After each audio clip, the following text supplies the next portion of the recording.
Yo, what is going on, guys? Today I'm going to be doing the 4-2-2 tactics for you guys. It is going to be an insane one, so make sure you hang around to watch the rest of the video. Do you want to have an amazing team like this? Well, head over to iggm.com to get the cheapest and most reliable coins on FC24 and use code CLUTCH at checkout for 5% off. What's up, guys? So like I said, the 4-2-2 tactics, it's going to be a good one. It's one that you guys are going to need to be using for these FUT Champs games. Champs is a bit of a gauntlet today. I played a bit earlier on, and safe to say it was very, very sweaty. It wasn't actually this formation I used earlier on, but I did use this formation earlier in the week, and I have to say it is very, very good. Before we get into it, if you can as well, please drop a like, drop a comment on the video. Let me know what you want to see from me in the future. If you've got any questions at all, I answer every single comment down below, and make sure you drop a sub as well.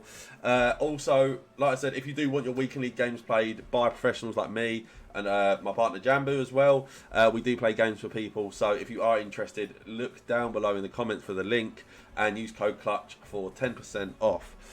So let's get into it. I'm excited for this one. This one's going to be good. 4-2-3-1. Defensive style, balanced. Not a press tactic today.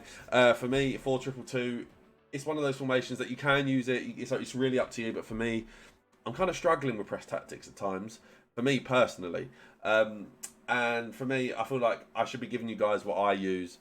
Obviously not to the fullest extent. Sometimes it can be a bit too complicated. But for me, press tactics just aren't really working for me right now. So defensive style is balanced.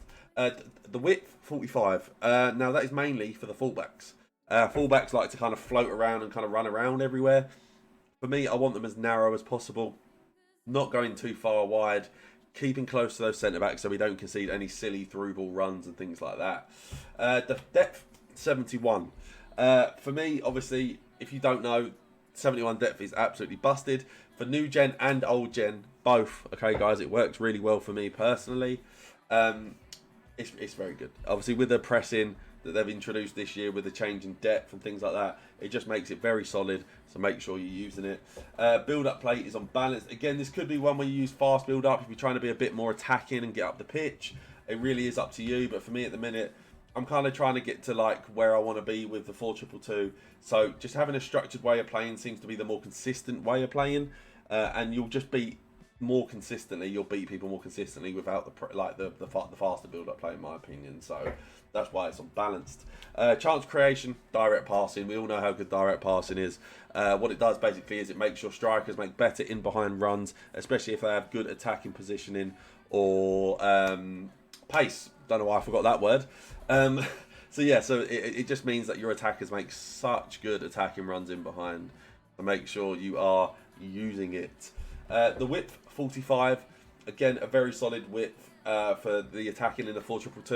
The main reason we are using this is because we want those wide cams just to tuck in a little bit.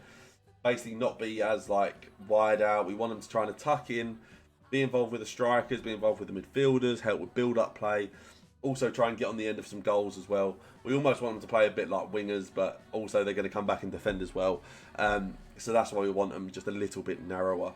Now our players in the box is on 7. That is because we do want our midfielders getting a bit more involved in the attack this time round. We do also want those fullbacks getting a bit involved. So 7 players in the box generally means everyone just commits a bit further forward. And it just works a lot better for me. You can use 6 and it will still be good. But any lower than that, I find you don't get enough bodies going forward. So 6 or 7, but for me, 7's the way. I use 2 on both for corners and free kicks. Now this is mainly just due to the fact that I don't want to get counter-attacked. But it is really up to you and what you want to use. Now, obviously, this is how I have the team set up for the 4-2-2. Now, both of our strikers, we do have both of them on stay central and get in behind. Like I said, we do want to make the most of direct passing. We want them, both our strikers in the central areas, making in behind runs, attacking our opponents, really just trying to break those lines and attack our opponents down. Attack our opponents and break them down. Sorry, that's what I meant to say. So yeah, like I said, both on stay central, getting behind, nothing too crazy there. Now we do have both of our wide cams, and I will show you on come back on defense, get into the box for cross. Now, some of you guys might look at come back on defense and go, oh, he's trying to be too defensive, we won't be going forward enough. Trust me, that's not how it works. On come back on defense, they go back and forth. They attack just as much as they would on balanced, but it just means they come back and help defensively, so we're not leaking as many goals. And also we do have both of them on get into the box for cross. Obviously we want people to be available for cutbacks, back post crosses, all that kind of stuff. So we do have them on come back on defense, get into the box for cross for those reasons. Now, we do have both of our CDMs on stay back while attacking cover centre. Now, this one is a personal preference thing. I don't like having someone on balance most of the time, but I do understand some people do want a bit more of an attacking CDM. So if you were going to do it, I would change Rui Costa to just balance instead of stay back while attacking, just so he can kind of get forward and help our players attack a little bit more. But it really is just up to you.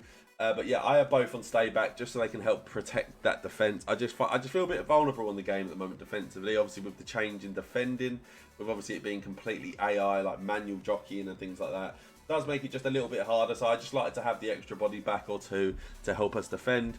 And then obviously I would have basically my Chuameni style player, your big DM to protect the back line.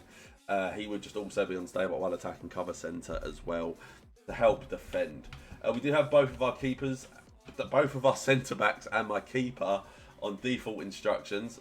We've got a sub there, sorry guys. But yeah, so I do have them all on default instructions, just so, because you just don't really need to do anything with them, to be honest. You can change the keeper, maybe put them on sweeper keeper and stuff, but there isn't much point. And then I do just have both of my fullbacks on stay back while attacking, just so basically we just don't get taken apart down those wings from cutbacks and things like that. We just don't want anything too crazy happening, so we do just have both of them on stay back while attacking. So yeah guys, hopefully you guys did enjoy the video as well. I am also looking to start a coaching Patreon for you guys, so you guys can come in, get team advice, exclusive videos, a lot of good stuff. Even certain tiers will be for coaching and things like that, so let me know if you are interested. And yeah guys, I'll see you guys next time. Peace.